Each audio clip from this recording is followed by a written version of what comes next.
I'm aware that this is unconventional. Believe me, I've tried conventional. It didn't end well for anyone. I require a certain open-mindedness that I'm hoping I might find here, but more importantly, I need my future husband to know the rules. Meet cutes are well and good on the screen, but they don't guarantee a partner's ability to follow basic instructions. That was my mistake the first time. So, begging your pardon for my bluntness, I'm going to be clear about my requirements. Please look over carefully. If you can't meet them, there's no point in going any further. Must want children, at least one child. Anyway, I'm open to the idea of more, but one is an absolute must. Must be in it for the long haul, until our child turns 18, to be precise. I understand that level of commitment is a daunting prospect, particularly when we have not yet met. After our child is born, you are welcome to ignore me, if you please, or take your pleasure elsewhere, though I will warn you that it might be difficult to come by, but you will live under my roof until our child is an adult. Homebody preferred. It will make the next 2 decades easier on you. Must have impeccable manners. I will provide a manual outlining the required etiquette, but you must at least have a grasp of basic courtesy to begin with. If you let your tongue run away with you, or don't bother to wish your neighbors a good morning when you pass them in the street, stop reading. This is not the opportunity for you. Seriously, this is the part where I should talk about myself, but let's face it, this is hardly a romantic proposal. I require commitment up front, and there's no guarantee that, once we do meet, we'll really even like each other. If we do, fantastic. It'll help the years fly by. If we don't, you'll still have the main prize, years of rent-free, expenses-free living at the Old Oak Hotel. A sanctuary has stood in this spot in one form or another since before the ley lines. During its tenure, it has been flooded, put to the flame, and pounded into dust. Time and again, it has been reimagined and rebuilt. Most of the current building dates back to Victoria's reign, though the oldest parts were constructed in the 13th century. At the very bottom of the garden, cut into the surrounding hills, there is a cave bearing handprints of red ochre. There has always been an Edwards at the hotel, though of course we haven't always gone by that name. You would think a family so tied to one place would do a better job of keeping records, but no one is certain of our origins. Perhaps it was a cosmic bargain, or perhaps mere luck. Whether good or bad, I have never been able to decide.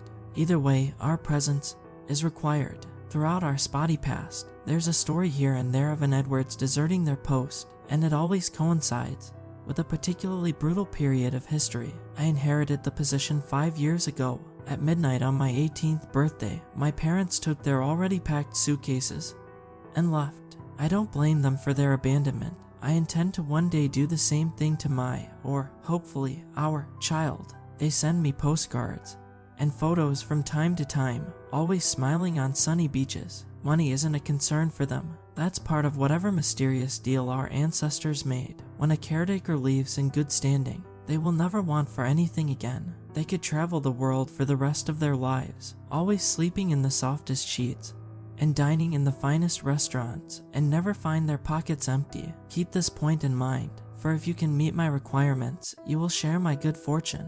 And what must we do in return? I can all but hear you scream the question. Why, very little. The presence of an Edwards ensures that the guests can't stray from the hotel grounds. Most of our guests are live-in residents, though we do get the occasional walk-in. Where they come from, I don't know, for we are not visible to most people who stumble upon our lonely corner of the world. I've come to believe the hotel chooses to reveal itself when it's lacking entertainment, or to fill a need. Jimmy, my first husband, was one such guest. For the most part, the guests are harmless. They'll give you a little fright from time to time, popping out from a wall, or turning your bathwater into blood, but I find it hard to hold it against them. I've found 23 years here dreary. I can't imagine how bored I would be after 500. There are a few exceptions you should be aware of. Eric, our resident serial murderer. He claims to have been Jack the Ripper while he still drew breath, but I think he's just a blowhard. He knows better than to harm an Edwards, but I'm afraid spouses are fair game. Years ago, my grandmother managed to confine him to the 4th floor, so you will be perfectly safe from him, as long as you never set foot there. Occasionally, the lift will stop on that floor even though you haven't pressed the button for it. Do not get out, even if the lift appears to be on fire, or starts filling with murky water. Wait for the doors to close again, then go to another floor. It should only take a few hours. The thing in the cellar, I don't know what it is, no one ever has. We only know it eats rats and must be fed once a day. If I'm ever ill or incapacitated, this task will fall to you. Harvest the rats from the traps in the garden, then stand at the cellar door and throw them down the stairs. Do not walk down the stairs, and do not forget to feed it. You don't want to be the first person to see its face. Mrs. Jones, old-fashioned and a stickler for manners. She's the reason I'm advertising for a husband rather than a boyfriend. She won't abide a couple living in sin under the same roof as her. Really, though, she's a sweet old thing, full of stories about the war, and always ready to help if I get stuck on a recipe. I don't blame her for what happened with Jimmy at all. I'd warned him enough times. Guests aside, there are other rules you will need to follow to ensure a safe, satisfactory stay at the Old Oak Hotel. They are listed in a book that has been repenned many times over the centuries. If you choose to accept this opportunity, I will insist that you read it until you can recite the pages word for word.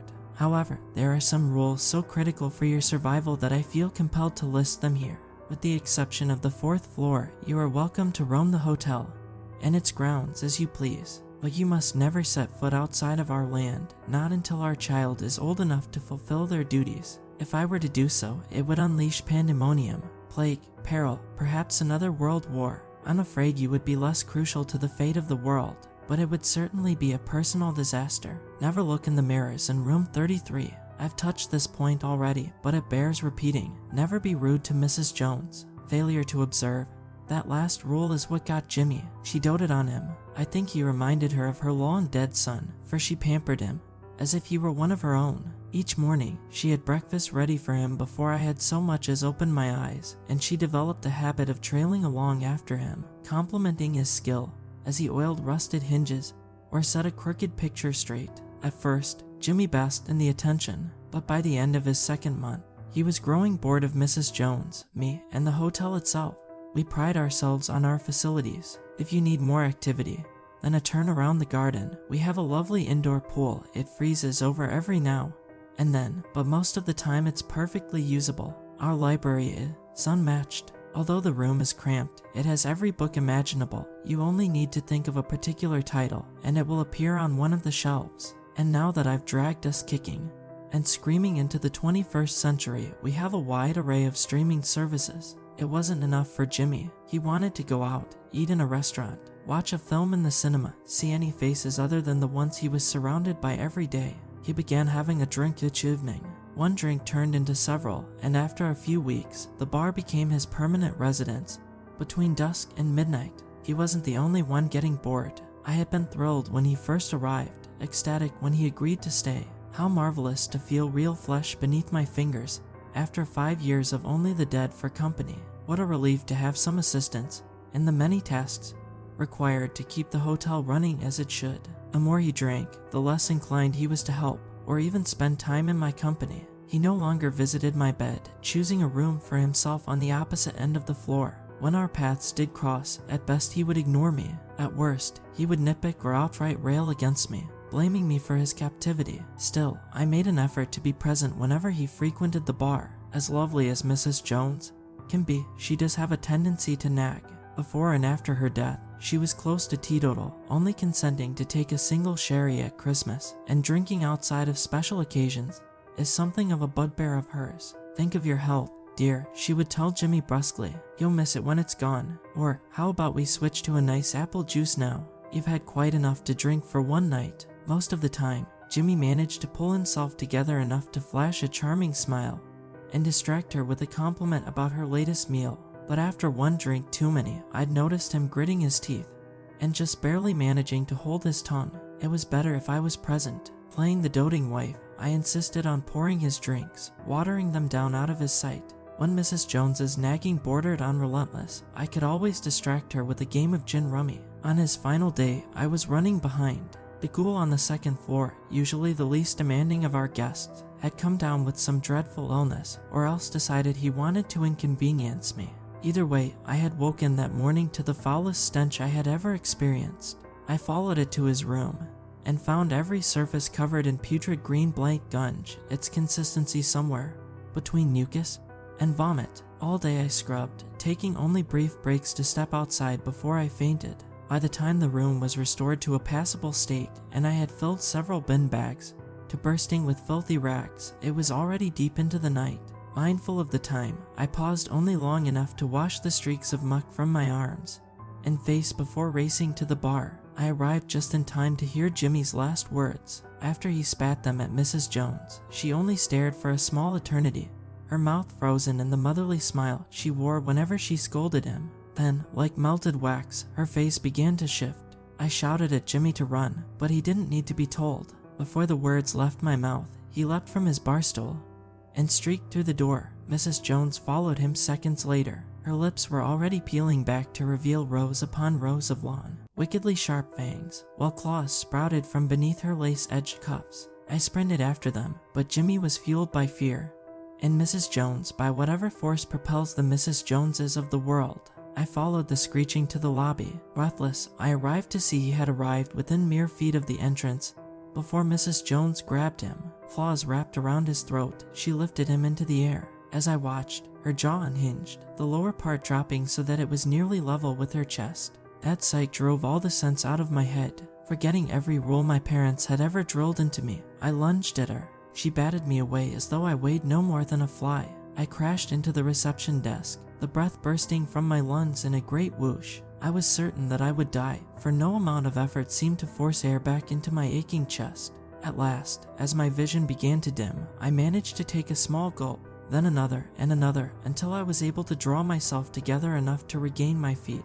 By that time, Mrs. Jones had nearly finished her dinner. Jimmy's chest was splayed open, muscle and shattered ribs protruding every which way from his flesh, and she was devouring the last few bites of his heart. His head was angled towards me. The light had winked out from his eyes, but they still held his final terror and an accusation which, I was quite certain, was directed at me.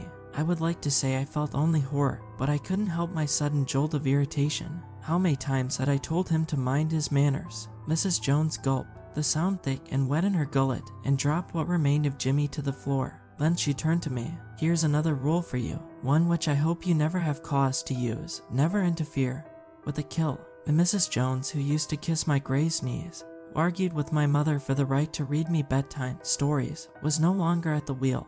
No amount of pleading or reasoning would move her. I could only run. Spinning around, I vaulted over the reception desk and raced for the office behind it. If Jimmy had not been out of his mind with fear and booze, he might have remembered the rules and survived. It was one of several staff-only rooms throughout the hotel warded to keep out unwanted guests. Just 10 steps from desk to door, yet it was the longest journey of my life.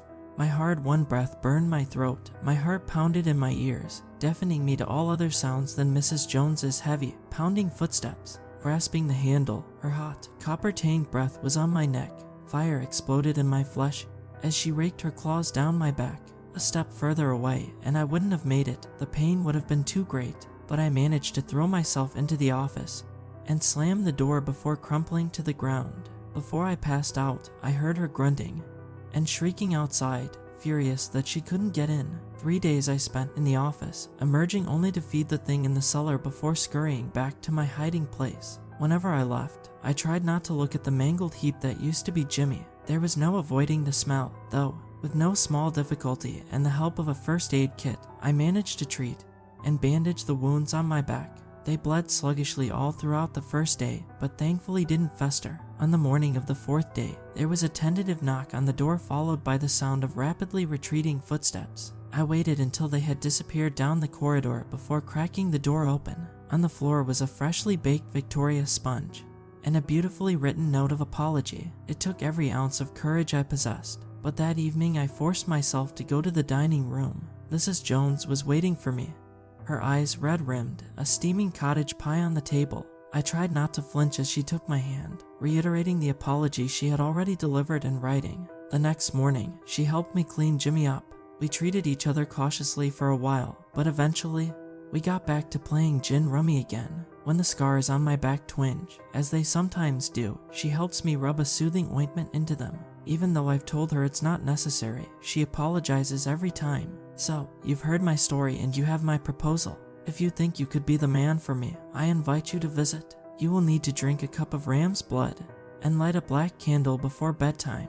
When you next wake, you will find yourself at our gates. As travel arrangements go, it's hardly the Orient Express, but it beats the airfare. If you have read this without flinching, if you can stomach the journey to get here, if you walk up to our door and find the nerve to open it, I have one more instruction for you. Just as you enter, look to your right. You will see a deep brown stain on the lobby carpet. I've scrubbed and scrubbed, but it just won't come out. Perhaps that's for the best. It's a good reminder of what will happen to you should you call Mrs. Jones a nosy old bat. And when you run into Jimmy, as you will, for he still likes hanging around the bar in the evening, his silvery wounds glistening, as though they had just been inflicted, don't let him convince you he was some sort of victim. He knew the rules.